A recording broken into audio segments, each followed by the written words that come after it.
All right, let's talk about Jaylen Brown. Last summer, Jaylen Brown signed the richest contract in NBA history, 5-year, $304 million deal with the Celtics. It'll likely get surpassed when he was at the right place, right time. So it's not bad for a guy who wasn't even the number one option on his team, with that distinction belonging to Jayson Tatum. So recently, Brown liked a tweet that raised some eyebrows. So wait for it. I will just read it for you in the meantime, in between time.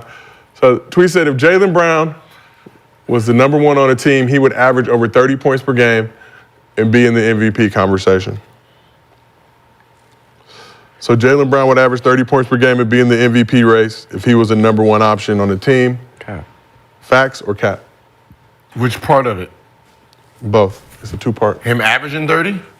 Averaging 30. Being the MVP if he averaged 30. Averaging 30 and being in the MVP race if he was the number one option on the team. Tatum's the number one option. He ain't even really. So I think this person's saying if he was on a different team or this team and was the number one option.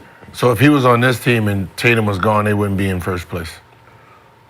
Right, they probably wouldn't even make. But would he be in the MVP race? In last place? Sure. Do you say first to last? I'm just saying if he's the number two option and they're in first place and the number one option who's averaging about 28, 29, if he ain't really an MVP candidate, what makes him think that he will be one? What? Listen, I think he just liked it because it was a compliment. Mm-hmm. Yeah, me too. Yeah, a motherfucker right now tell me, yeah, Gil, you'll average 40 in today's league. Like? He said like? What? Nah, dog, you wrong. Fuck out of here. But what is it like? FOH. What was it supposed to do? What was it supposed to do? Fuck out of here. Fuck out of here. That wouldn't be shit if I was the number one option.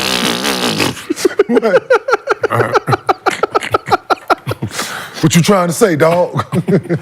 Oh, ladies and gentlemen, this is Gilbert Arena presented by $100 Fantasy. Download You can take the app. offense to. Use promo code. So Brown currently averaging 23 points per game this season. Tatum's averaging 27. Just put that out there. But Brandon, if Jaylen Brown would average 30 points per game and be in the MVP race if he was the number one option. Facts or cap? Cap. Big cap? Yeah, big cap. Like Gil size? Yeah. Okay. Yeah, big cap. Yeah, just like that leprechaun that come out there on that court. Some lucky charms. Can you? Cap. Well, not a particularly difficult subject. And when it comes to Jaylen Brown averaging a 30-piece and being an MVP candidate, if he was the number one option. Stop the cap. What happens, I mean, can he be an effective number one option? Like if the ball just went through him without any other stars. So he gets all the double teams, everything is just, there's no Tatum on the floor. He turned the ball over too much. He turned the ball over too much right now as being a number two option. Like in just the wrong times. It's so hard to to see him as a number one option because he's never played as a number one option. Right? So if everything was focused on him, like you are the dude that gets the double teams, the scouting report is on you. Now you have to create offense, passing for everybody. Like, that's what people don't realize. People just look at the person in the number two option and they say, all right, he's averaging number 23 as the number two option. If the number one option was gone, he can boom, boom, boom. No, that's not how that works. Because the number one option is taking all the heat and all the responsibility. The number two option, number three option, they don't have no responsibility. Just make open shots and create offense when everyone's, paying attention to me. So if the offense was just sorely on you and you have to take on those double teams and triple teams and, that's a different thing. And not even that. His workload is going to be different. Yeah. To be the number one option, that means you got to work 10 times harder. Like, and I don't even know if you even working 10 times harder now. That's what's like to be the what I'm saying, be the number one option, bro. You're working 10 times. Your shape is different. Everything. That's people just think that you can just turn into number one options and not realize that next step is very different than a number two option. Yeah. You have to mentally be prepared. You physically have to be prepared, right? You have to really understand triple teams, double teams, trying to take you out of the offense, getting somebody involved, dealing with this person, dealing with that person. I ain't touched the ball. Number 2 now complaining I ain't touched the ball, right? Right. When Tatum has the ball, Jaylen Brown is sitting there like this. When Jaylen has the Brown, Tatum is resting. Right, that's 2 different things. Now you switch it and he's sitting there like, yo, come on, get a ball up. You done shot 3-4 times in a row. That's a whole different mentality. And my thing is like when they're still young and they got time and they're gonna keep going. Just don't turn into that Scottie Pippen Mike shit. Yeah. Like you know what I'm saying? Like yo, don't let the media. Don't get into that because both of y'all got a chance to really do some special things up there in Boston. Mm-hmm. And you don't want to look back in years and be like, oh shit, like damn, we fucked this off because I felt like I was supposed to be the number 1 option or you was getting too much press. It's like figure it out now while y'all got the chance because y'all been to the finals what 2 years ago. Mm-hmm. And they've been making a run to the Eastern Conference Finals, so it's like it's time for y'all to get over the hump. So Gil, what was that adjustment like for you to becoming a number 1 option in I was always number 1 option. The Golden State Warriors, you were the number 1 option. Yeah, I was just on the bench. I just didn't get in the game yet. But you always had that number 1 option. That's the number one option mentality. That's what I'm saying. I was just didn't get in the game. I was number, at this point I was just number 15 waiting for my turn. I know people and then like eventually I had to weave myself. But that's how you have to. I'm just gonna be honest. If you don't think like that, man, the number 1 or 2 options not gonna allow you in there. Right? If you don't have the confidence in yourself, why are they gonna have the confidence in you?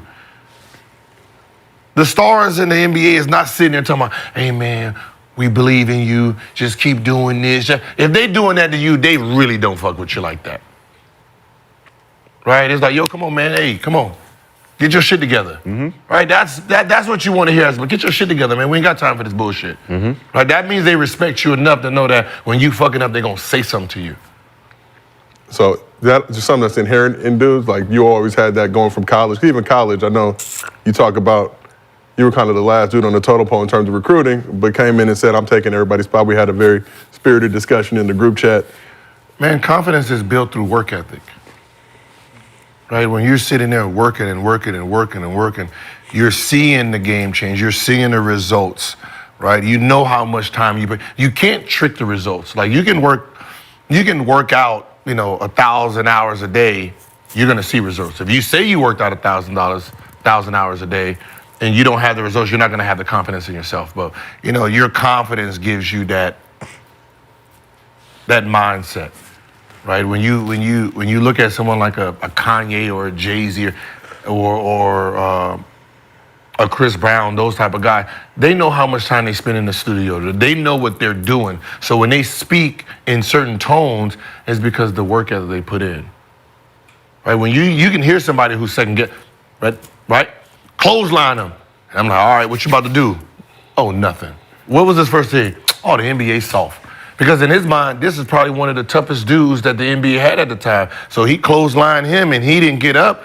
His mind is like, oh, they soft. So now everybody from moving forward, they soft. I'm gonna just bully through everybody now.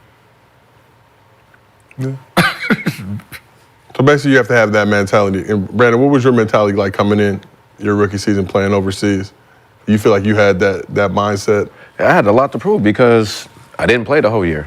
And I made a decision where I knew that, if I would have left overseas, then, I would have looked as a failure. So I was already put on a pedestal of, Jay Bullis and everybody doubting me and telling me that this wasn't work. So coming in, I was on fire. I was hostile. I just wanted a chance to play, just to be able to show. And then getting with Scott Skiles was the best thing for me, a point guard, and, just went in there and did my thing.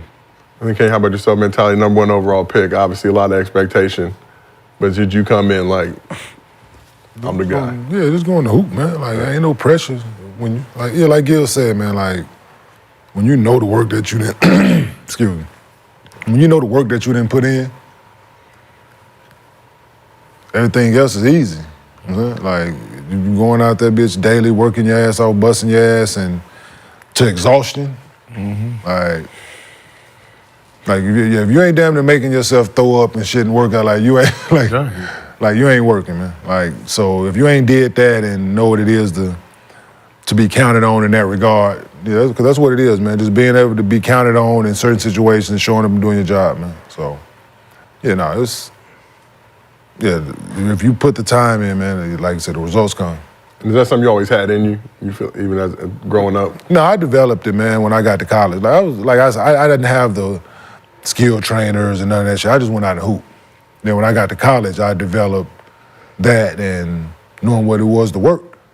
Like what it was to put the time in the weight room, on the floor. And I saw the results each year of me getting better, right? Like people ask me, like, what was the difference between my junior and senior year? I didn't miss a day. I might have took a day off a week, maybe a Saturday, but probably just one day a week. I took maybe Sunday off. Because what was said to me before my senior, like the people wanted to see more from me offensively. All right. So that whole summer, I probably didn't dunk the basketball one time. Just working on the hook. Jump shot. Jump shot. Just jump shot. I already had the jump hook. Yeah. I already had the jump hook my junior. That was perfected sophomore year, junior year. That was hugs diligently. This is what you need to give. So I'm working on that, the counter off of that, up and unders and shit like that. But then that summer, I didn't touch the rim. I don't even think I shot the ball in the paint.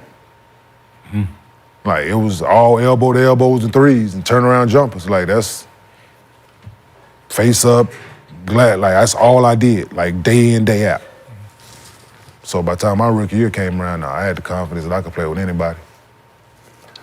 So we asked the chat, would Jaylen Brown average 30 points per game as the number one option? 40% said fact, 60% said cap, over 2,000 Stop voters. the cap. Whoa. So you changed it. I didn't change anything, Gil. I'm changed merely a vessel. No, you changed it. You said if he was the number one option, will he average 30? That's facts. He can average 30 as the number one. You said and win MVP. Yeah. That's what the tweet that he likes said. But what did you just say right now? What did you put as? I didn't put anything, Gil. You can see I'm busy hosting the Jaylen show. Brown would average 30 as a number one option. That's it. Yeah. That's a fact. Yeah, no, that's fact. That's fact. That's a fact. You said and win MVP. See, you tricky motherfuckers, man. Gil, my hands have been sitting right here on this couch as that poll went up. You're tricky with the word. Contrary to popular, I do not make the beats on this show. Everybody I do not put the polls fact. up. Don't know. It's supposed to be St. Patrick's Day, y'all. No, I'm just kidding.